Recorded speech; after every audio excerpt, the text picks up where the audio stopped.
மனுஷனுடைய மதி இல்லாமல் செய்கிற, புத்தி இல்லாமல் செய்கிற காரியங்கள் அவன் வழியை.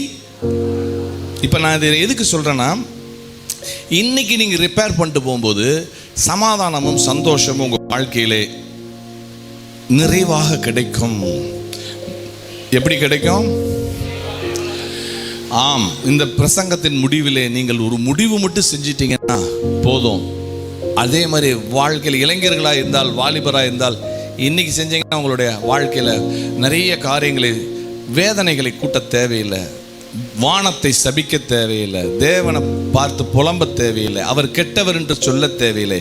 இன்று அவர் கெட்டவர் என்ற மனநிலையோடு இருக்கிறவர்களுக்கு இந்த செய்தி, அல்லது வாசல் அருகே நின்று அவர் கெட்டவரா நல்லவரான்னு தெரியல என்று சொல்லுகிறவர்களுக்கும் இந்த செய்தி. கர்த்தர் உங்களோடு பேசுவார்.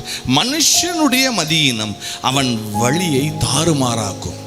வழிகள் தாறுமாறா போய்கிட்டு இருக்கிறது முதல்ல தெரியாது, போய் முட்டின பிறகு தெரிஞ்சிடும், ஐயோ இந்த வழி தவறு என்று. ஆண்டவர் நல்ல வழிகளை வைத்திருக்கிறார் மனுஷனுக்கு, நல்ல வழிகளை. ஆனால் அந்த வழிகள் மனிதனுக்கு பிடிப்பதில்லை. ஏனென்றால் தேவன் காட்டும் கலர் எல்லாம், தேவன் காட்டும் டிசைன் எல்லாம், தேவன் காட்டும் பிளான் எல்லாம் மனிதர்களுக்கு பிடிப்பதே கிடையாது. அது இயற்கை.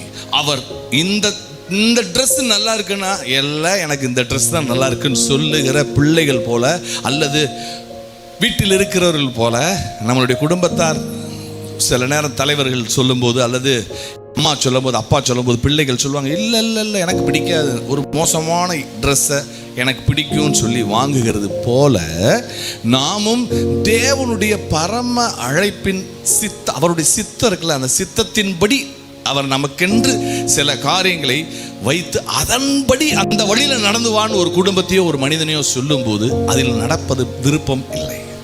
நமக்கு நான் போகிற பாதை, நீங்கள் என்னை ஆசீர்வதிங்க, நான் போகிற பாதையில் என்னை ஆசீர்வதிங்கள், அதுதான் எனக்கு வேணும்.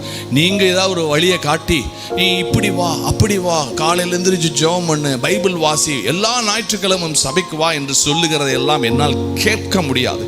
என் வழி வர முடியாது.